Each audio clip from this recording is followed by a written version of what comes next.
Thoela ke bile ke a lotšha ke re ke a le amogela thutwaneng ya rena ya dibopego e le gore ka Seesimane ke shapes. A re thome a re buleng dibuka tša rena re kgone go kwa seo gore na dibopego ke eng. Ka dibopego re lebeletše bontši, ge e le tee ke sebopego. A re ye go slide sa rena sa mathomo-thomo. Re na le khutlotharo. Ge go bolela ka khutlotharo ke na le seswantšho mo ge ba wa se bona. Sena dikhutlo ke dikhonana tše. Dikhonana tše tharo tše o di bonago ke tšona tšeuwego di bitšwago khutlo. Kore re o lebelela goreng mothaladi wa rena o thoma kae wa felela kae. Mo o felelago gona o bopa khutlo. Re na le methaladi e meraro go ra re tlo ba le dikhutlo tše tharo. Ke ka fao sebopego se sa mathomo se re se lebeletšego se bitšwa khutlotharo, triangle. Mohlala wa yona še ke go file wa bona ya re ke kite.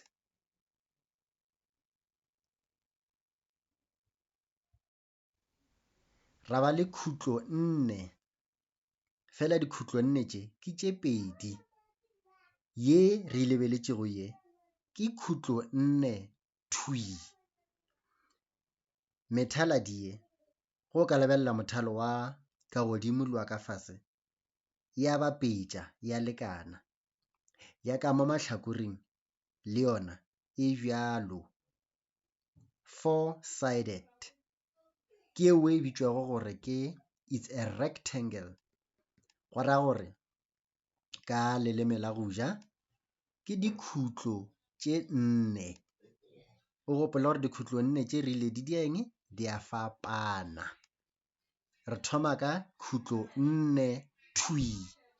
Mohlala wa yona re na le lebati. Mohlala wa yona re na le lebati go khutlo nne thwii. A re ye o sa na le nna. Shefao ke sa tšwa go botša ka dikhutlo nne tša rena tše pedi. Ra ba le khutlo nne yeo e bitšwago gore ke sekwere. Wa e bona Seesimane šiwe e re square.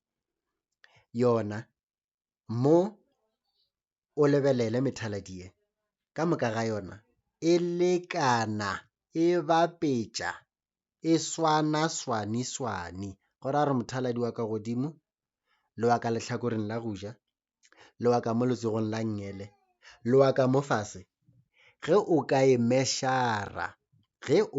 mešara e swanetše go ba e lekana. Ke khutlo nne, dikhutlo tše nne. O gopole gore re ileng sebopego se tsamaya ka methaladi. Mo mothaladi o tlogang ke khutlo, mo o felelago gona ya ba khutlo ye nngwe.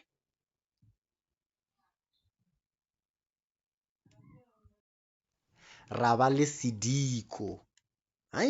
Potšišo e botse še ya gore gobane go mo re sena dikhutlo.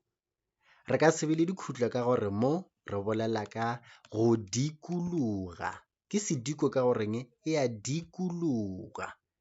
Re na le mohlala šo e re ke letšatši. Lebelela mo gore mothaladi wa rena o sepela jwang. E no ba nkgokolo, ga go khutlo mo. Ke ka fao mo go ye re se nago khutlo, re bitšago gore ke eng, sediko. Ka baka la gore e dia eng, e a dikologa. Mothaladi o dia eng, o a dikologa. It is round in shape. Ke tlo felela mo ka gore ye ke yona thutwana ya rena ya mathomo. Tše ke tšona tše e leng goreng ke sa di hweditše ka lelemeng la rena la go ja. Ke tlo dia thutwana ya bobedi moo e leng gore roba re lebelela dibopego tše dingwe ka gore nnete a di felele mo di sa le gona ka Seesimane. Ke sa ile go nyaka tšeuwe e le go goreng nna le wena re tlo di bitša ka leleme la go ja. Ke go leboga go fihla gana mo. Go sasa ge re boa re tlo boa rena re tšwa go topa-topa go gongwe ka mokgwa ke go lebogile. O tla boela wa di bona ka e tee ke moka o ke thuta go tšwela pele.